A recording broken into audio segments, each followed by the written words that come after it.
दर्शकवृन्द, म सत्यजितको तपाईहरु सबैलाई सालोम भन्न चाहन्छु। आज म क्षमाको विषयमा केही बोल्न चाहन्छु। यो एउटा जटिल कुरा हो, भने जस्तो सोचे जस्तो सजिलो छैन।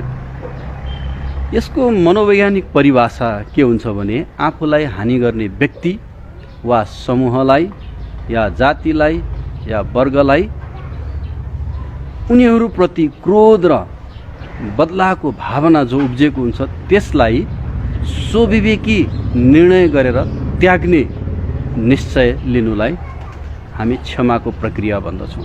यो मनोवैज्ञानिक परिचय हो। बाइबलले पनि हामीलाई स्पष्ट भन्छ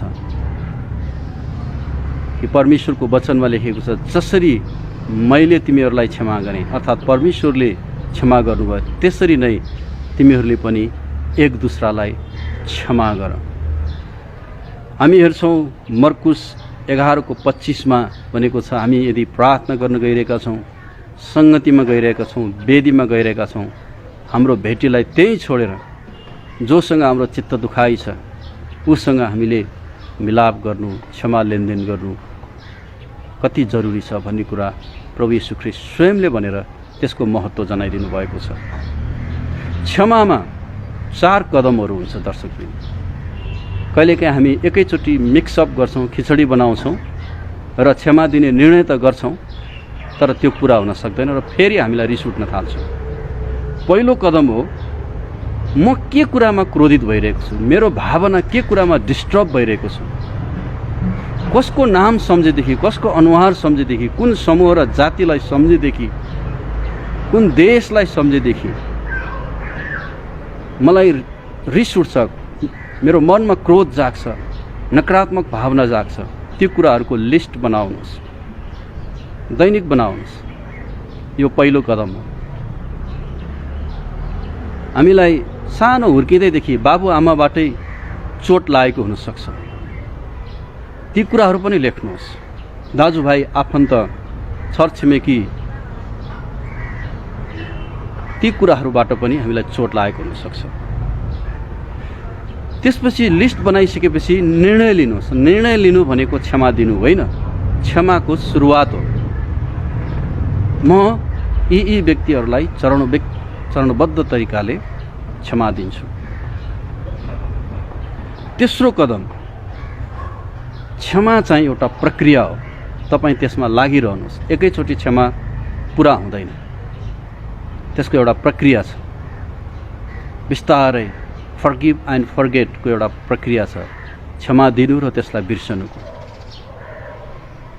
तेस्रो नम्बर हो त्यो। अनि चौथोमा तपाईले आफ्नो भावनाको कैदबाट, क्रोधको कैदबाट, रिसको कैदबाट मुक्त गर्ने निर्णय गर्नुहोस्। यो 4वटा कदम हो। क्षमा नदिनु एउटा रोग हो, त्यसको पनि चरणहरू हुन्छ। सुरुमा केही पनि होइन जस्तो लाग्छ, तर त्यो भित्रभित्र तितोपनाको जरा बढ्दै बढ्दै बढ्दै जान्छ र कि त ऊ सुसाइड गरेर मर्छ कि अरूलाई मार्छ। त्यसको अन्त डरलाग्दो हुनसक्छ। यसकारण यो क्षमा जरुरी छ। प्रभु येशूले हामीलाई यसको उदाहरण दिइसक्नु भएको छ। न त हामीले कसैलाई मार्नुपर्छ, न आफै मर्नुपर्छ। उहाँ आफैले आफ्नो प्राण दिएर त्यो मृत्युको मूल्य चुकाइसक्नु भएको छ। अब हामीले केवल प्रभुको नमुनालाई पछ्याएर प्रक्रियागत रूपमा क्षमाको प्रोसेसमा हामी लाग्नुपर्छ। यो एउटा रोग हो। हाम्रो लागि यो रोगबाट निको हुनलाई डाक्टरको खाँचो पर्छ। पवित्र आत्मा डाक्टरको रूपमा हामी भित्र रहेर काम गर्नुहुन्छ। भित्र हाम्रो भावनामा काम गर्नुहुन्छ, मस्तिष्कमा काम गर्नुहुन्छ, हृदयमा काम गर्नुहुन्छ। त्यसपछि हामीलाई शक्ति दिनुहुन्छ क्षमा गर्नको लागि। आफ्नै शक्तिले हामी सक्दैनौँ। एउटा रोगीले आफ्नो मुटुको अपरेसन आफै गर्न सक्दैन, आफ्नो किडनीको अपरेसन आफै गर्न सक्दैन, चाहे ऊ डाक्टर नै किन नहोस्, चाहे ऊ विशेषज्ञ नै किन नहोस्। उसले आफ्नो हृदय, आफ्नो मुटु, आफ्नो कलेजोको शल्यक्रिया आफैले गर्न सक्दैन। हामीलाई डाक्टरहरूको पनि डाक्टर परमेश्वरको खाँचो छ, प्रभु यीशु ख्रीष्टको खाँचो छ। हामी उहाँलाई बोलाउँछौँ, उहाँले हामीलाई त्यो समस्यासँग जुझ्न उहाँको पवित्र आत्मा पठाउनुहुन्छ र हामी गाह्रो भए तापनि त्यसलाई क्षमाको प्रक्रियालाई पुरा गर्न सक्छौँ। क्षमा दिनु भनेको आफै कैदबाट मुक्त हुनु। हामी सोच्छौँ कि मैले क्षमा दिन भने उसलाई हानि पुग्छ होला भनेर, त्यो हुँदैन। उनीहरूको जीवनमा के आइपर्छ त्यो हाम्रो नियन्त्रणमा हुँदैन, तर हाम्रो जीवनमा के आइपर्छ त्यो हाम्रो सोचमा भर पर्छ। जब हामी क्षमा दिँदैनौँ, जब हामी भावनामा पीडित हुन्छौँ, तडपिन्छौँ, रिसाउँछौँ, क्रोधित हुन्छौँ, तब हाम्रो शिरमा, मस्तिष्कमा विभिन्न किसिमका हार्मोन्सहरू पैदा हुन्छ, जसले सम्पूर्ण रगतमा गएर सम्पूर्ण अङ्गहरूमा रोगहरू, शारीरिक रोगहरू, मानसिक रोगहरू हामीमा थुपरिदिन्छ र हाम्रो जीवन झन्झन बन्धनमा पर्दै जान्छ। यसकारण क्षमा नदिनुले आफूलाई होइन, अरूलाई होइन, आफैलाई बढी हानि नोक्सानी गर्छ।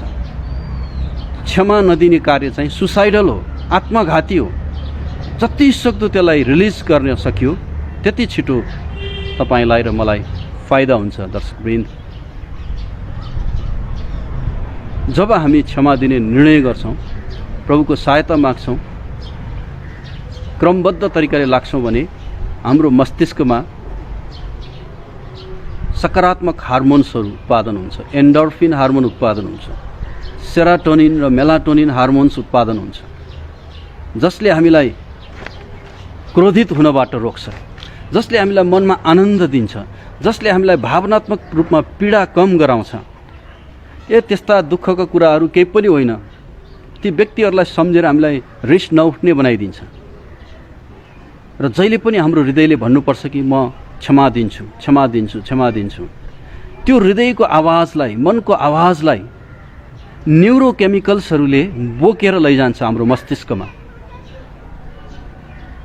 त्यसपछि हामी क्षमा दिने योग्यका हुन्छौँ, सक्ने र सामर्थ्य हामी बन्छौँ। त्यो त्यत्तिकै हुने होइन, हाम्रो शरीरमा भएका न्युरोकेमिकल्सले त्यो सूचना लिएर जान्छ। यो जरुरी छ हाम्रो लागि। क्षमा दिइसकेपछि अरू दुईवटा कदमहरू हामी ल्याउन सक्छौँ। पहिलो कदम, रिलिज द फिलिङ, क्षमा नदिने भावनालाई निकालेर फ्याँकिदिनु। दोस्रो कदम रेस्टिट्युसन हो, अर्थात् क्षतिपूर्ति गरिदिनु। कसैलाई हामीले हानि पुर्याएका छौँ भने त्यसको क्षतिपूर्ति गरिदिनु। बाइबलमा हामी जक्कैको जीवनबाट यो कुरा सिक्छौँ। उसले जो जतिबाट आवश्यकताभन्दा बढी कर उठाएको थियो उनीहरूलाई उसले फिर्ता गरिदियो, रेस्टिट्युट गरिदियो। अनि तेस्रो कदम हुन्छ रेस्टोरेसन, अर्थात् पुनर्स्थापन।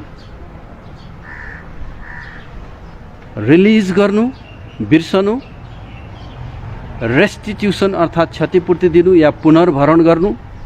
तेस्रो चाहिँ रेस्टोरेसन अर्थात् मिलाप गर्नु।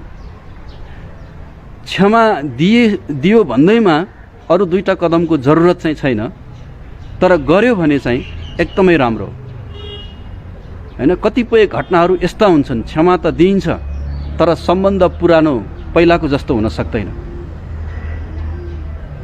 कोही व्यक्तिहरूलाई सानो नानीमा, विशेष गरी हाम्रा छोरीहरूलाई कसैले दुर्व्यवहार गरेको होला आफन्तहरूबाट। तपाईहरूले क्षमा त दिन सक्नुहुन्छ तर सम्बन्ध चाहिँ पुरानै जस्तो सुमधुर चाहिँ नहुन सक्छ। ठिकै छ, नभए पनि फरक पर्दैन, क्षमा पुरा भयो। उसप्रति तपाईँले नकारात्मक भावना सोचिरहनु अब जरुरत छैन, किनभने तपाईँले उसलाई रिलिज गरिसक्नु भयो। तर यो जरुरी छैन कि उसँग टाँसिनुपर्छ, फेरि नजिक हुनुपर्छ, त्यो जरुरी छैन। हुन सक्ने अवस्था छ भने राम्रो। कतिपय व्यक्तिहरूको चाहिँ क्षमा दिइसकेपछि झन् राम्रो, पहिलाको भन्दा राम्रो सम्बन्ध भएको छ, हुन्छ।